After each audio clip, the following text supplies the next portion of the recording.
दोस्तों, स्वागत है मेरे YouTube चैनल ITM ऑनलाइन में। दोस्तों 8 अक्टूबर को जो आपका भेल का पेपर हुआ था उसकी कंट्रोवर्सीज दिन प्रतिदिन बढ़ती जा रही है और ये ज़्यादा ही कंट्रोवर्शियल होता जा रहा है। तो दोस्तों जो भेल का पेपर था तो इसमें 3 तरह की दिक्कतें देखी गई थी। सबसे पहली दिक्कत थी कि इसमें 90 मिनट की जगह कई छात्रों को 105 मिनट मिले थे।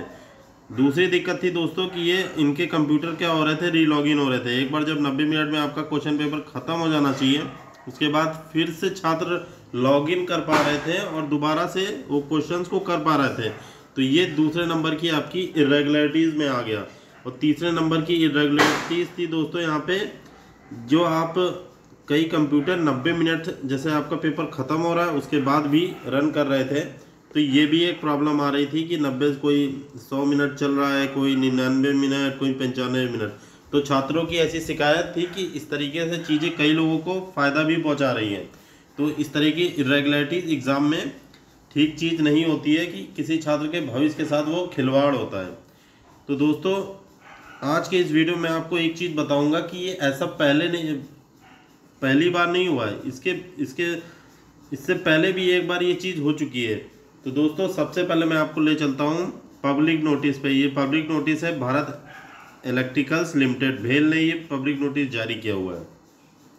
इनका नोटिस निकला था 13 मई 2025 को। इसमें इन्होंने बोला था कि एक एग्ज़ाम कंडक्ट कराया गया।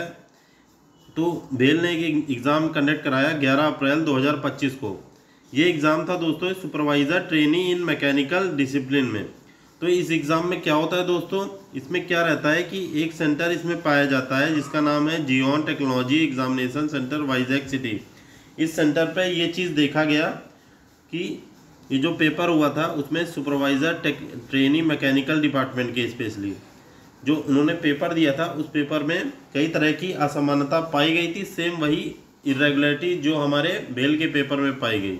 ये सारी तीनों इरेगुलरिटीज़ क्या थी दोस्तों, वही सेम चीज़ 90 मिनट से एक्स्ट्रा टाइम मिल जाना या फिर कंप्यूटर ऑटो रन होना या रीलॉगिन कर पाना। ये तीनों संभव चीज़ें यहाँ पे भी हुई थी, इस सेंटर में भी। अब दोस्तों इसके लिए भेल पूरी तरीके से जिम्मेदार नहीं है। भेल ने एजेंसी हायर करता है कि एग्ज़ाम लेने के लिए। वो एजेंसी का नाम है EDCIL इंडिया लिमिटेड। इन्होंने क्या किया है कि इन्होंने ये जो एग्ज़ाम कंडक्ट कराया था ये भी EDCIL ने ही कराया था, और आपका जो आर्टिशन का एग्ज़ाम है ये भी EDCIL ही कराया है। तो जो कंपनी है इसमें इरेगुलरिटीज़ पहले से भी देखी गई हैं। इसीलिए ये जो लेटर जारी किया गया था इसमें यही चीज़ बताई गई है दोस्तों कि यहाँ पे देखा गया कि जो एग्ज़ाम है इसमें कई तरह की इरेगुलरिटीज़ सामने आई सुपरवाइज़र ट्रेनी के एग्ज़ाम में। हालांकि EDCIL ने बोला कि यहाँ कोई एविडेंस कॉम्प्रोमाइज़ माल प्रैक्टिसेस नहीं हुई है सेंटर पे या किसी सिटीज़ में, किसी ट्रेड में अक्रॉस इंडिया।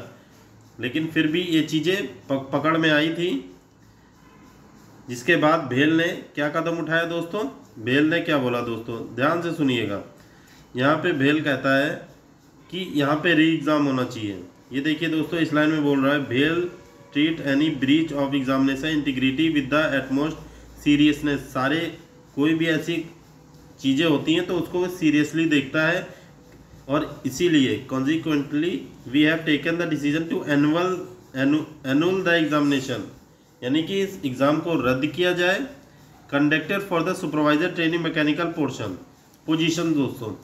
और ये सभी के लिए रद्द नहीं हुआ था कि कुछ जगहों पे हुआ था, अफेक्टेड सेंटर्स ओनली, यानी कि जहाँ पे ऐसी दिक्कतें देखी जा रही हैं वहाँ पे एग्ज़ाम को दोबारा से कराया जाए।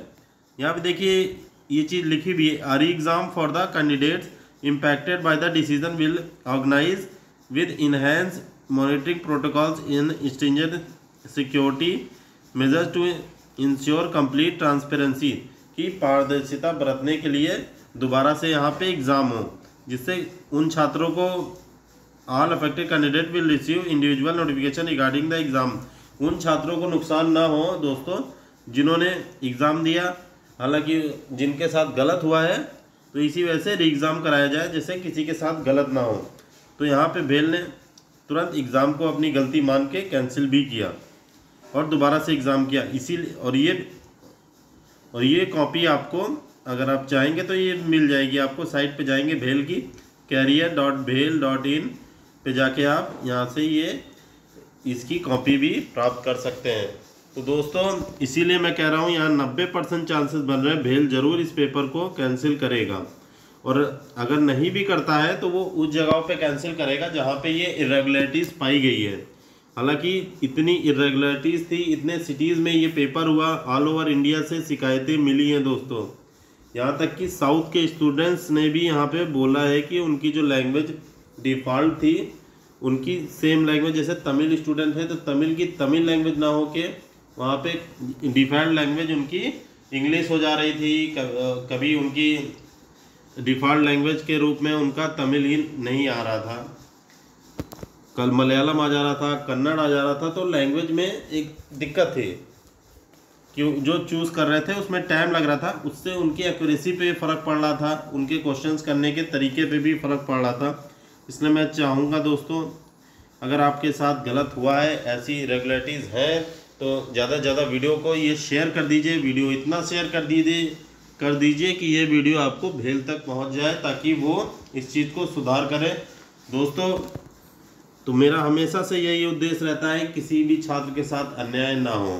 तो दोस्तों वीडियो कैसी लगी कमेंट करके ज़रूर बताइएगा। वीडियो ज़्यादा से ज़्यादा शेयर कर दीजिए जिससे आपकी आवाज़ आगे तक पहुँच सके। चलिए फिलहाल के लिए इतना ही, मिलते हैं नेक्स्ट वीडियो में। ओके।